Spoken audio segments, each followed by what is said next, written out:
दोस्तों, जल्दी से आप अपने चैनल और गुरुजी को सब्सक्राइब करें और इस घंटी पर क्लिक कर दें ताकि आपको पता चल जाए कि आपका इंग्लिश का पीरियड शुरू हो चुका है।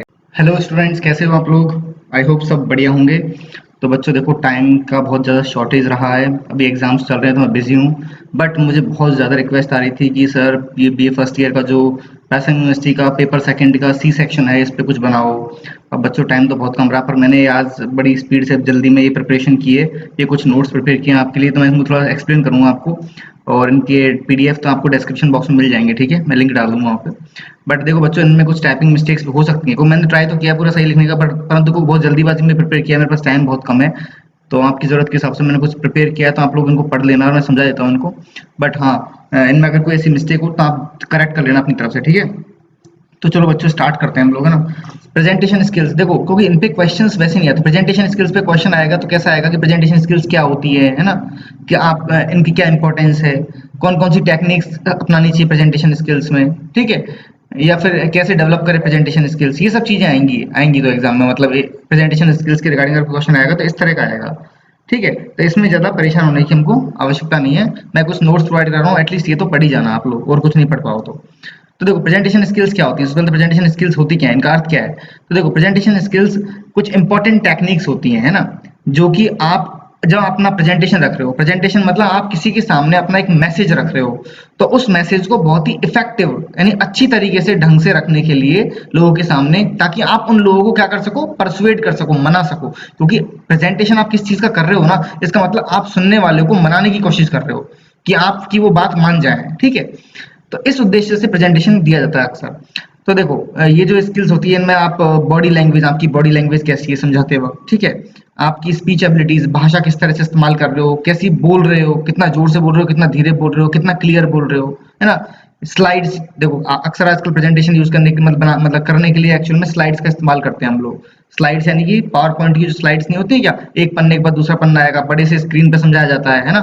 तो वैसे फोटोज इस्तेमाल की जाती हैं स्लाइड के साथ में। तो ये कुछ चीजें हैं, बाकी मैं समझाऊंगा आप एक्चुअल में कौन कौन सी स्किल्स आवश्यकता पड़ती है जिनकी, मतलब प्रेजेंटेशन देते वक्त। तो ये तो एक तरह से मीनिंग हो गया, डेफिनेशन हो गया प्रेजेंटेशन स्किल्स होती क्या है, कि कुछ ऐसी टेक्निक्स होती हैं ये जिनका इस्तेमाल करके आप अपना मैसेज बहुत सही ढंग से लोगों के सामने रख सकते हो, मतलब ताकि लोग आपकी बात को मान जाए, आप उनको मना पाओ, ठीक है? उनमें से कुछ स्किल्स के मैंने नाम दिए।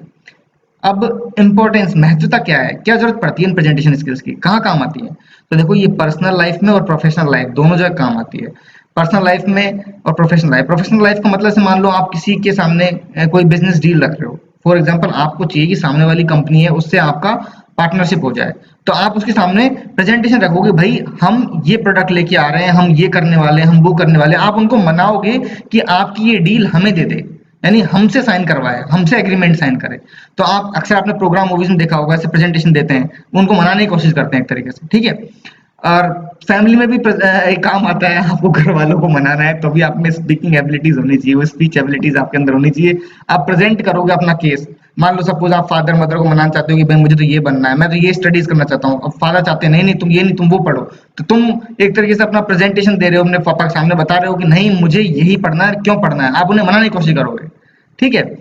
तो ये चीजें हैं। साथ में आप किसी संस्थान कॉलेज में आपको बोला गया, स्कूल में बोला गया कि चलो आप कोई चीज पे टॉपिक प्रेजेंटेशन दो, तो आप अपने टीचर्स वगैरह उनके सामने उनको मनाने की कोशिश करो। कई बार क्या होता है कि आप मान लो किसी स्टूडेंट यूनियन में हो, और आपको स्टूडेंट यूनियन में आपको कोई इशू है, कोई मुद्दा है जो कि सामने टीचर्स सामने रखना है, और आपको उनको समझाना है कि भाई ये चीजें हैं और ये आप लोग ठीक करो, मतलब आप उनको मनाने की कोशिश कर रहे हो एक तरीके से, आप अपना इशू उनके सामने समझाओगे, तो आप प्रेजेंट करोगे वो, ठीक है?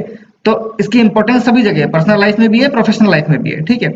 इससे क्या क्या मतलब बेनिफिट मिलते हैं, देखो, आपकी वर्बल और रिटन यानी बोलने की और लिखने की दोनों की क्षमता अच्छी बनती है, क्योंकि आप कोई चीज प्रेजेंट कर रहे हो तो पहले वो लिख के देखोगे, पहले आप लिख के प्रिपेयर करोगे उसको और फिर बोलोगे, है ना? तो आपकी बोलने की भी और प्लस लिखने की भी दोनों कम्युनिकेशन बेटर होंगे आपके, ठीक है? आपका कॉन्फिडेंस बढ़ेगा, आपकी खुद का इमेज डेवलप होगा। आप देखो, लोगों के सामने जब बोलोगे तो आपका कॉन्फिडेंस डेवलप होगा। बेटर नेगोशिएशन, टाइम मैनेजमेंट, समय का आप बेहतर ढंग से इस्तेमाल कर पाओगे, और सही तरीके से नेगोशिएशन का मतलब होता है एक तरह से आप सामने वाले से बहस करके अपनी बात मनवा रहे हो, कुछ उसकी बात मान रहे हो, कुछ आप अपनी बात मनवा रहे हो, है ना? उससे एक तरह से वाद विवाद कर रहे हो चीजों का, बोल सकते हो। नेगोशिएशन आप एक नॉर्मल तरीके से बोले ना, जैसे अपन नहीं होता है क्या, अपन क्या बोलते हैं, ठेले वाले के पास गए, दुकान वाले के पास गए, हम उससे मोल भाव करते हैं, तो वो मोल भाव ही होता है नेगोशिएशन आपस में। एक तरीके से, ठीक है। और टाइम मैनेजमेंट, समय का ढंग से इस्तेमाल करना। देखो क्योंकि ऐसा है कि एक चीज तो आप समझा ही नहीं पा रहे हो, आप बहुत समय ले रहे हो, ऐसे करते रहोगे, कुछ क्या बोलोगे, उल्टा सीधा बोलते रहोगे, बात भी नहीं कह पाओगे। टाइम देखो, जब आप प्रेजेंटेशन स्किल्स आप में हैं तो आप क्या है कि बहुत कम समय में, क्योंकि जब आप कोई चीज प्रेजेंट करते हो किसी के सामने, तो जैसे आप मैंने बताया उदाहरण, बिजनेस डील हो या फिर कोई कॉलेज में कहीं समझाना है या कहीं इंस्टीट्यूशन में कहीं पर भी समझाना है, किसी फॉर्मल जगह पर, मतलब ऐसी जगह पे जहाँ पर ऑफिशियल जगह बोल सकते हो, तो वहां पे आपके पास समय की बहुत कमी होती है। आपको दिए जाएंगे 5 मिनट, 10 मिनट, 15 मिनट, बहुत कम समय दिया जाएगा और उसी के दौरान आपको वो चीज समझानी पड़ेगी। तो अगर आप में प्रेजेंटेशन स्किल्स हैं तो आप अपने समय को बहुत अच्छी तरह से मैनेज कर पाओगे, भविष्य में कोई भी काम करोगे तो टाइम को बहुत ढंग से मैनेज कर पाओगे, ठीक है। आप में प्रॉब्लम सॉल्विंग स्किल्स डेवलप होती हैं, क्योंकि देखो आप किसी इशू, किसी मुद्दे को लेके प्रेजेंटेशन दे रहे हो, तो उस मुद्दे का आप एक तरीके से सॉल्यूशन भी बताने की कोशिश करोगे।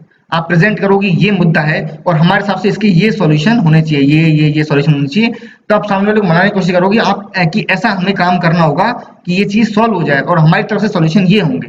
तो एक तरीके से आप खुद भी उस चीज को सॉल्व करने की कोशिश कर रहे हो, तभी तो आप में मतलब सामने वाले को सामने रख सकोगे कि इसका सॉल्यूशन ये है। तो एक तरह से आप में प्रॉब्लम को सॉल्व करने की स्किल भी डेवलप हो रही है, ठीक है। प्लस इंक्रीज लीडरशिप स्किल्स, आपके अंदर लीडरशिप, नेतागिरी की स्किल भी तो डेवलप हो ही रही है ना।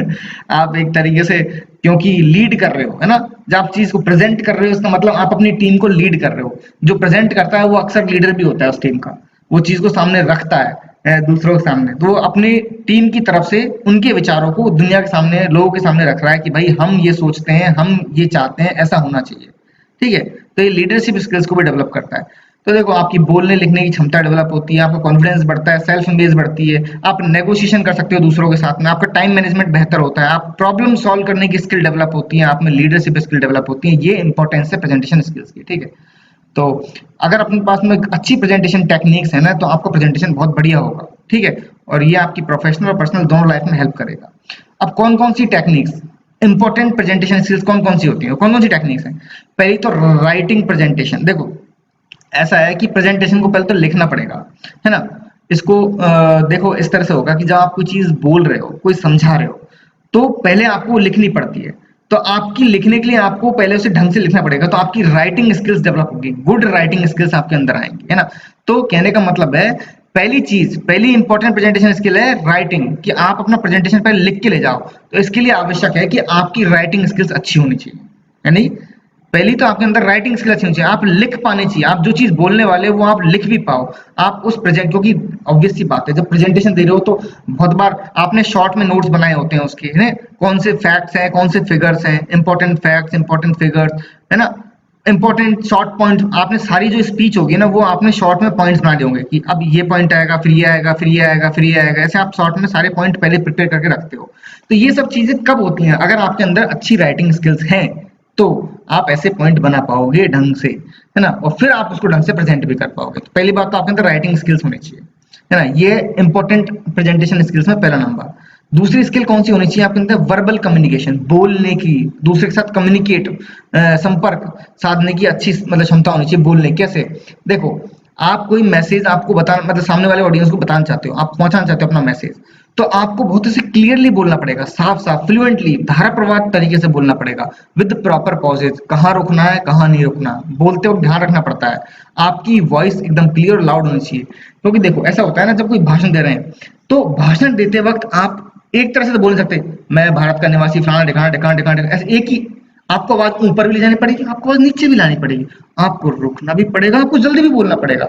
मतलब आप अपनी वॉइस को लाउड, कम, ऊपर नीचे, स्पीड, धीरे, पॉज, ये सब लाओगे। इन सब से क्या होता है, आपके ऊपर रीडर मतलब सॉरी मतलब लिसनर का ध्यान जाता है, और लिसनर एक तरीके से आपकी आवाज से प्रभावित होता है। तो आपके अंदर ये वर्बल कम्युनिकेशन की चीजें होनी चाहिए, ठीक है। फिर बॉडी लैंग्वेज, बॉडी लैंग्वेज का मतलब है कि आपके किस तरीके से हाव भाव है चेहरे के, जेस्चर्स, हाथ कैसे चल रहे हैं आपके, आपका पोस्चर, बॉडी पोस्चर, आप बॉडी को कैसे खड़ा कर रखा है, मतलब आप कैसे खड़े हो, आपके एक्सप्रेशन कैसे हैं चेहरे के, आपका आई कांटेक्ट, क्या आप दर्शकों से आंखें मिला पा रहे हो, नहीं मिला पा रहे हो, पोजीशन क्या है ऑडियंस के सामने, कुल मिला के आप किस तरीके से खड़े हो, कैसे बोल रहे हो, कैसे हाथ चला रहे हो, कैसे एक्सप्रेशन आ रहे हैं चेहरे पे, ये सब बॉडी लैंग्वेज कहलाता है। ये बहुत जरूरी है आपके प्रेजेंटेशन को बेहतर बनाने के लिए, इंटरेस्टिंग बनाने के लिए, डायनेमिक बनाने के लिए। अदरवाइज अगर ऐसा आप नहीं करोगे, एक जगह मूर्ति की तरह खड़े हो गए और बोलते रहे क्या होगा? कुछ नहीं होगा। आपका प्रेजेंटेशन डल और अनइंटरेस्टिंग कहलाएगा, बोरिंग हो जाएंगे, मतलब सब सामने वाले इंटरेस्ट नहीं दिखाएंगे उसमें। ठीक है, तो कैसे मनाओगे फिर उनको? तो बॉडी लैंग्वेज एक इंटरेस्टिंग स्किल है। आर्टिकुलेशन, आर्टिकुलेशन का मतलब होता है अपनी वॉइस को प्रोजेक्ट करना, यानी कि जोर से पावरफुल वॉइस का इस्तेमाल करना। देखो, जब प्रोजेक्ट आप क्या बोल सकते हो, एक तरीके से आपकी वॉइस को प्रोजेक्ट कर रहे हो, आप एकदम बोल रहे हो इफेक्टिव मैनर में, तो ये चीज क्या होती है, ऑडियंस को बड़ी प्रभावित करती है। वो आपको ढंग से क्लियरली सुन पाती हैं, आप उनको अपना मैसेज भी बहुत ही स्पेशल वे ढंग से समझा पाओगे, उनको एंगेज कर पाओगे, आप अपनी बात के साथ उनको जोड़ पाओगे। इसके लिए आपको पहले तो कंफर्टेबली खड़ा होना पड़ेगा, एक लंबी सांस लेनी पड़ेगी, फिर अपनी वॉइस को थ्रो करना पड़ेगा, फेंकना पड़ेगा, मतलब एक तरह से पूरे दम से बोलना पड़ेगा। इस तरह से इतना लाउड होना चाहिए कि आपको उनको मतलब इजीली सुनाई दे जाए, और क्लियर मैनर में बोलना चाहिए आपको, मतलब ऐसा नहीं हो कि आप अटक अटक के बोल रहे हो, आवाज क्लियर नहीं जा रही, उस तरीके से आर्टिकुलेशन होना चाहिए। पोस्चर, बॉडी का पोस्चर क्या है? क्या आप एकदम सीधा खड़े हो?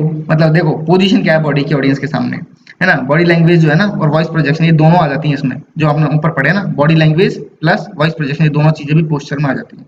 ठीक है, तो आप ऐसे दिखने नहीं चाहिए कि मैं आलसी तरह खड़ा हूँ, you should not be looking lazy, lazy नहीं दिखने चाहिए आप, या टेंस्ड, या फिर घबराए हुए नजर नहीं आने चाहिए। आप सीधे खड़े हो, अपराइट, आप अपने वातावरण से ढालो, आसपास वातावरण कैसा है उसमें खुद को ढालो, और अपने बॉडी को बात करने दो। कहने का मतलब है कि खुद को एकदम फील फ्री महसूस करो, ऐसा नहीं कि डरे डरे सहमे सहमे से दबे दबे से खड़े हो, एकदम फ्रीली आराम से खड़े हो और कॉन्फिडेंटली खड़े रहो, और उस तरीके से फिर आप अपनी बॉडी को बात करने दो। बॉडी को बात करने का मतलब अपने हाव भाव एक्सप्रेशन उन सबको बोलने दो, यानी वो सब आपकी बहने चाहिए आपकी आवाज के साथ। स्टेज प्रेजेंस, स्टेज पे आपकी प्रेजेंस कैसी है? स्टेज प्रेजेंस को बोलते हैं कि भाई बहुत इंपॉर्टेंट है एक भी प्रेजेंटेशन में, आप एक जगह बुत की तरह ना खड़े रहें, पूरी स्टेज जो आपको दी है ना इतनी स्पेस, उसका इस्तेमाल करें ढंग से, ऑडियंस से कनेक्ट करने के लिए उस जगह का इस्तेमाल करें, यूज करें उस स्पेस का। स्टेज इधर से उधर मूव करें, परंतु इतना भी मूव नहीं करें कि आप सामने वाले को इरिटेट कर दें, ऐसा भी नहीं कि नाचते फिर रहे बिल्कुल ही।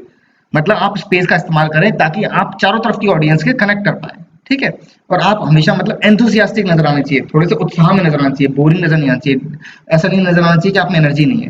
ठीक है, स्टोरी टेलिंग का इस्तेमाल कर सकते हो, वहाँ पे अच्छी टेक्निक है। आप अपनी बात को कहने के लिए कहानी का इस्तेमाल कर सकते हो, चाहे वो पर्सनल कहानी हो, चाहे प्रोफेशनल कहानी हो, चाहे मिथ हो, चाहे कोई नकली बनी हुई हो, चाहे असली कहानी हो, कैसी भी कहानी हो, कहानियों का इस्तेमाल कर सकते हो बीच में अपनी बात को कहने के लिए, समझाने के लिए। ठीक है, कई बार जैसे उदाहरण के तौर पे आपको समझाना है कि भाई लगातार मेहनत करते रहो, जुटे रहो, रुकना नहीं है, तो आप क्या बताओगे कि जैसे खरगोश और क्या बोलते हैं कछुए की, कछुआ लगातार चलता रहा, भले ही धीमे चलता रहा पर लगातार चलता रहा, और खरगोश सो गया बीच में, रुक गया वो, तो एंड में कौन जीता? खरगोश, मतलब वो कछुआ जीता। खरगोश क्या जीता, कछुआ जीता, नाम ही भूल गया मैं, है ना? तो ठीक है, तो इस तरह से स्टोरी टेलिंग का इस्तेमाल कर सकते हो आप अपनी बात को समझाने के लिए। एक्टिव लिसनिंग, देखो जब आप किसी के सामने अपना मैसेज डिलीवर कर रहे हो, प्रेजेंटेशन दे रहे हो, तो सामने से ऑडियंस भी कुछ ना कुछ रेस्पॉन्स करेगी, वो कुछ सवाल करेगी, है ना?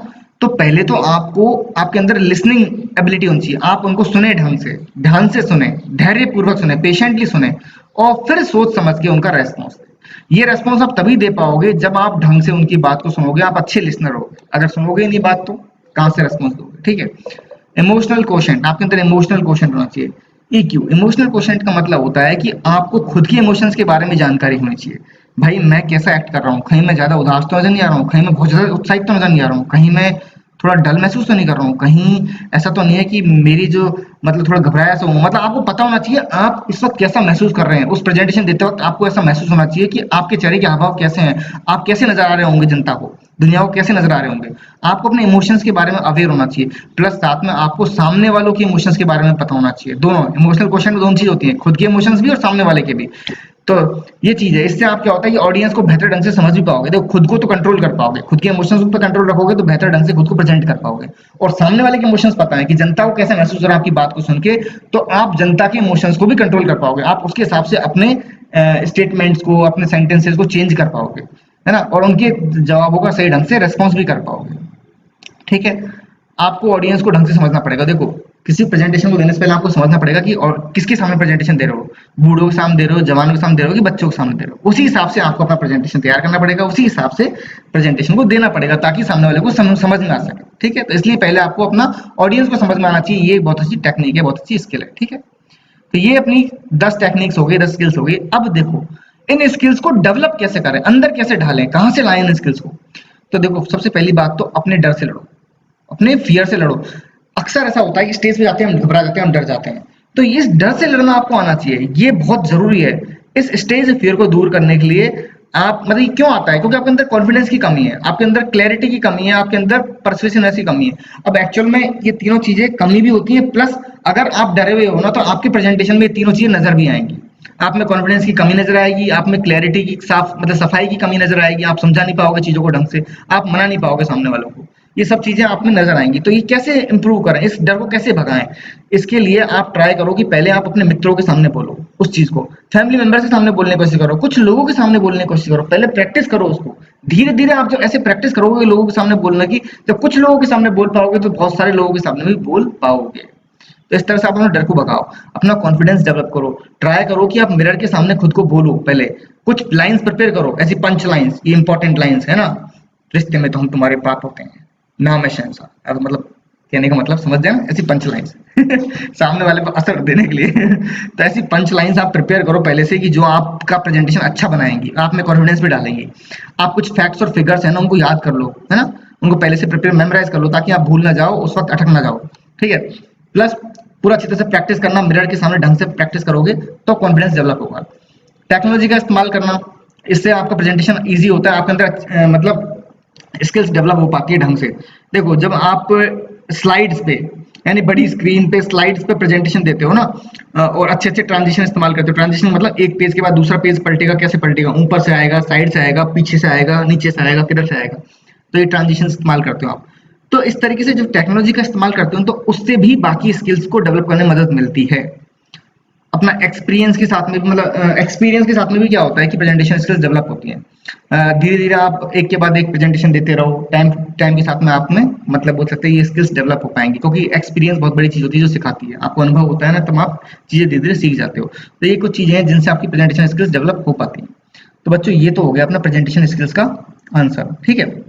क्वेश्चन आ सकता है कैसे प्रेजेंटेशन स्किल क्या होती हैं, इसकी इंपॉर्टेंस क्या है ना, आ सकता है कि कौन कौन सी होती हैं प्रेजेंटेशन स्किल्स, ठीक है, कैसे डेवलप करें, ये सब चीजें आप लिख पाओगे इसके थ्रू, ठीक है। अब आते हैं हम प्रोज एप्रिसिएशन पे। प्रोज एप्रिसिएशन बिल्कुल क्रिटिकल एप्रिसिएशन टाइप का ही होता है, ठीक है। बस प्रोज होता है, प्रोज मतलब से नोवेल हो गया, स्टोरी हो गया, निबंध हो गया, इनमें इनको प्रोज बोलते हैं। पोएट्री तो आप समझते ही हो, कविता। तो मीनिंग प्रोज एप्रिसिएशन क्या है, एक तरह से क्रिटिकल एनालिसिस ही है, लेकिन प्रोज का होता है ना। इसमें आप टेक्स्ट को ढंग से एनालाइज करते हो, उसकी स्टाइल देखते हो, उसमें कौन सी लैंग्वेज इस्तेमाल की है, क्या ग्रामर इस्तेमाल की है, रिदम क्या है, कौन कौन से फिगर ऑफ स्पीच इस्तेमाल किए गए हैं, कुछ कुछ इंपॉर्टेंट, पोएट्री के बराबर तो नहीं होते पर कुछ इस्तेमाल होते हैं इसमें भी, ठीक है। और फिर एंड में राइटर इसके आधार पे अपना निर्णय दे पाता है, वर्डिक्ट मतलब अपना डिसीजन दे पाता है उस प्रोज के ऊपर कि मेरा क्या मानना है इस प्रोज को लेके, ठीक है। तो टाइप्स ऑफ प्रोज, नैरेटिव होता है, नैरेटिव मतलब इसमें कहानी सुनाई जाए, ठीक है। अक्सर नोवेल है ना सबसे important and most popular narrative prose एक तरीके से, जिसमें कहानी सुनाई जा रही है, लोगों के सामने एक कहानी बताई जा रही है। आजकल इसी को सबसे ज्यादा पढ़ा जाता है, देखा जाता है नैरेटिव। डेस्क्रिप्टिव प्रोज में क्या होता है कि एक टॉपिक दे दिया, उस टॉपिक के बारे में पूरी इंफॉर्मेशन आपको दी जाती है ना। आप अलग अलग पहलू एस्पेक्ट्स उसके अलग अलग गुणों को समझाते हैं, यानी एक टॉपिक के फीचर्स बताते हो, उसको पूरा डिटेल में समझाते हो, ये डेस्क्रिप्टिव प्रोज हो गया। और एक एनालिटिकल प्रोज होता है, एनालिटिकल प्रोज में क्या होता है, उस टॉपिक का आप दोनों साइड, जैसे सिक्के के दोनों पहलू होते हैं ना, प्रोज एंड कॉन्स, अच्छाई भी और बुराई भी, दोनों चीज बताओगे आप, यानी उसको एनालाइज करोगे, तो इसको बोलते हैं एनालिटिकल एक तरीके से प्रोज। तो ये तीन तरह के प्रोज होते हैं।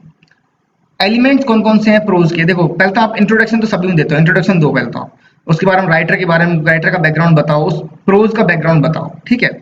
इससे क्या होता है कि राइटर का हिस्टोरिकल स्टैंड समझ में आता है, मतलब वो किस टाइम को बिलोंग करता है, राइटर कौन से समय से है ना, कौन सी सदी से है, कब का है, उस टाइम पे क्या सोसाइटी में हालात चल रहे थे, इन सब चीजें पता चलती हैं। पहले पता लग जाती है कि राइटर उस टाइम का है, तो हाँ उस टाइम पे इस तरह की चीजें होती थी, राइटर इस तरह का लिखा होगा राइटर ने पक्का। तो इंट्रोडक्शन में चीजें इंक्लूड करने से पता लगता है ये प्रोज मतलब किस टाइम को बिलोंग करता है ना, ठीक है।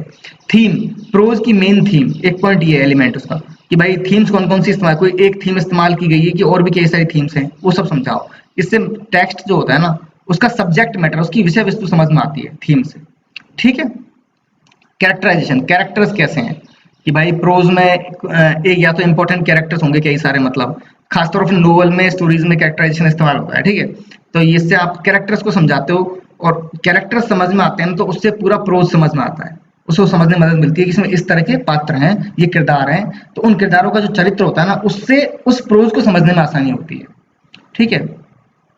अब diction and grammar, diction and, अच्छा चलो कैरेक्टराइजेशन में एक चीज और बता देता हूँ, तो आप समझो कैसे। देखो उदाहरण के तौर पर मैं दूं, किसी ने शोले मूवी देखी होगी, गब्बर, ठीक है।